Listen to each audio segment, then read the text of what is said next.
प्रिय भाई बहनों, शुभाशीष। आज का यह वीडियो कक्षा अष्टम खा के लिए नैतिक शिक्षा विषय में पाठ 9 हमारे मानबिंदु नामक पाठ से लिया गया है। इस वीडियो में आज आप सभी अपने देश के जो धार्मिक सांस्कृतिक मानबिंदु हैं उनके बारे में जानेंगे। भाई बहनों, हमारे जितने भी मानबिंदु हैं ये हमारे गौरवमयी इतिहास की गाथा गाते हैं, अर्थात गौरवमयी इतिहास की कहानी है। मानबिंदु अर्थात जो हमारे मानक हैं, हमारे तीर्थ स्थान, हमारे धार्मिक स्थान, हमारे वेद, हमारे पुराण, ये सभी हमारे जीवन के आध्यात्मिक मानक हैं। यही हमारे मानबिंदु हैं। इनका हम सम्मान करते हैं और इनके आधार पर अपनी दिनचर्या, अपनी जीवनचर्या का निर्वहन करते हैं। वेदों में जो लिखा गया है उसके अनुसार हम अपने दैनिक कार्यों को पूर्ण करते हैं, अपने व्यवसाय, अपने शारीरिक, मानसिक, आध्यात्मिक विकास का मार्ग प्रशस्त करते हैं। हमारे जो वेद हैं इसमें 4 वेद हैं। ऋग्वेद सबसे प्राचीन वेद है, यजुर्वेद, सामवेद और अथर्ववेद। ऐसे वेद अनेक कालखंड में इनकी रचना हुई और ये जो 4 वेद हैं 4 प्रकार के कार्यों को कार्यों का मार्गदर्शन करते हैं। ऐसे ही वेदों के बाद उनके उपवेद हैं, वेदांग हैं, पुराण हैं और महाकाव्य हैं। महाकाव्य में रामायण है, महाभारत है। महाभारत और रामायण हमें जीवन जीने की कला सिखाते हैं। ऐसे ही हमारे धार्मिक स्थान हैं, 12 ज्योतिर्लिंग हैं, 4 धाम हैं। अब 4 धाम में रामेश्वरम, द्वारिका, जगन्नाथपुरी और बद्रीनाथ, ऐसे 4 धाम हैं। इन 4 धामों की यात्रा भी लोग करते हैं। ऐसे 4 कुंभ स्थल हैं। हमारी नदियां हैं, गंगा, यमुना, सरस्वती, कावेरी, कृष्णा, गोदावरी। ऐसे जो नदियां हैं ये नदियां भी हमारी संस्कृति की कहानी कहती हैं और इन्हीं नदियों के किनारे अनेक तीर्थ स्थान स्थापित हैं। इन्हीं नदियों के किनारे, इन्हीं नदियों के संगम पर मेले लगते हैं, कुंभ के मेले लगते हैं। जैसे हरिद्वार में गंगा नदी के तट पर कुंभ का मेला लगता है। प्रयागराज में गंगा, यमुना, सरस्वती, इन 3 नदियों के संगम पर कुंभ का मेला लगता है। उज्जैन में क्षिप्रा नदी के तट पर उज्जैन में कुंभ का मेला लगता है और नासिक में गोदावरी नदी के तट पर कुंभ का मेला लगता है। ऐसे अनेक तीर्थ स्थानों का महत्व है।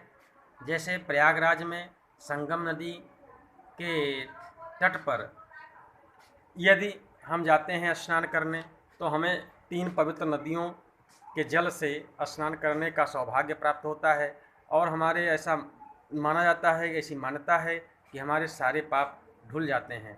वैसे तो मनुष्य को जानबूझ करके कोई भी पाप कर्म नहीं करना चाहिए, परंतु अनजाने में भी और कहीं न कहीं किसी न किसी कारणवश से हमारे द्वारा मन, कर्म, वचन से पाप कर्म हो ही जाते हैं, क्योंकि मनुष्य का स्वभाव ही ऐसा है कि वह ना चाहते हुए भी कहीं न कहीं गलत कार्य कर बैठता है, पाप कर्म कर बैठता है। तो गंगा नदी, यमुना नदी और सरस्वती नदी के संगम अर्थात प्रयागराज में स्नान करने से ऐसी मान्यता है पुराणों में, वेदों में, कि उसके पाप धुल जाते हैं। इसलिए भी और बहुत से श्रद्धालु संगम तट पर स्नान करने प्रतिवर्ष जाते हैं। कुंभ का आयोजन भी लगता है, हर 12 वर्ष पर महाकुंभ लगता है। ऐसे हर वर्ष कुंभ के मेले लगते हैं और 12 वर्ष पर महाकुंभ, 6 वर्ष पर अर्धकुंभ ऐसे लगता है। बारी बारी से कुंभ मेला इन 4 स्थानों पर लगता है। अभी हरिद्वार में कुंभ का मेला लगा था, फिर नासिक में, फिर उज्जैन में और प्रयागराज में। ऐसे क्रम हर वर्ष ऐसे बदलता रहता है। तो यहाँ पर ऐसी मान्यता है प्रयागराज में कि वहाँ पर स्नान करने से या वहाँ पर मृत्यु हो जाने से और व्यक्ति की आत्मा भगवान विष्णु के शरीर में समा जाती है, उसे मोक्ष मिलता है। वहाँ पर दाह संस्कार करने से भी ऐसी मान्यता है कि व्यक्ति मरने के बाद और ईश्वर में विलीन होता है, मोक्ष की उसे प्राप्ति होती है। ऐसा भी माना जाता है कि काशी में मरने से मोक्ष की प्राप्ति होती है। और आज भी काशी अर्थात बनारस में और जो दाह संस्कार हम कहीं भी करते हैं तो शरीर का जो राख होता है, जिसे हम फूला कहते हैं, वह या तो प्रयाग नगरी में गंगा में विसर्जित करते हैं या काशी में और गंगा नदी में विसर्जित करने की एक परंपरा है। यह माना जाता है कि यदि शरीर का राख, मृत शरीर का राख और उनके वंशज गंगा नदी में प्रवाहित करते हैं तो उस मृत आत्मा को मोक्ष की प्राप्ति होती है। तो ऐसे अनेक मान्यता है। इन मान्यताओं को हमें मानना चाहिए, क्योंकि हमारे जो ऋषि मुनि हैं, हमारे जो पूर्वज हैं, ये पूर्वज हमें अच्छा मार्ग बतलाए हैं, अच्छा मार्ग दिखाए हैं और सत्कर्म का मार्ग बताए हैं। तो यह सत्कर्म हमें भूलना नहीं चाहिए। हमें अपने मान बिंदुओं का सम्मान करना चाहिए। ये सभी धार्मिक मान बिंदु हैं। ऐसे हमारे राष्ट्रीय भी मान बिंदु हैं, जैसे अशोक चक्र और भारत का संविधान, राष्ट्रीय ध्वज, राष्ट्रीय पक्षी, राष्ट्रीय चिन्ह, ये सभी हमारे राष्ट्रीय मान बिंदु हैं। इन राष्ट्रीय मान बिंदुओं का भी हमें सम्मान करना चाहिए। जहाँ भी राष्ट्रगान हो, जहाँ भी राष्ट्रगीत हो, हमें हमारे कानों में अगर राष्ट्रगान अथवा राष्ट्रगीत जाता है तो उस समय हमें सावधान की मुद्रा में खड़े हो जाना चाहिए। यदि कहीं भी हो तो कानों में अगर गीत गया तो हमें वहाँ सावधान की मुद्रा में खड़े हो जाना चाहिए।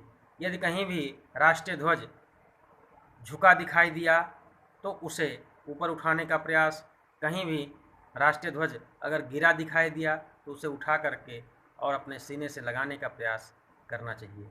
ये हम राष्ट्रीय मान बिंदुओं का सम्मान करते हैं इस प्रकार से, और धार्मिक मान बिंदुओं का भी हमें सम्मान करना चाहिए। तो आज के वीडियो में आपको हमारे देश के मान बिंदुओं के बारे में बतलाया गया। आशा है कि आपको समझ में आया होगा और इससे प्रेरणा लेते हुए आप भी अपने मान बिंदुओं पर गौरव की अनुभूति करेंगे और उसका सम्मान करने का प्रयास करेंगे, उसका पालन करने का प्रयास करेंगे। आज के लिए इतना ही। धन्यवाद।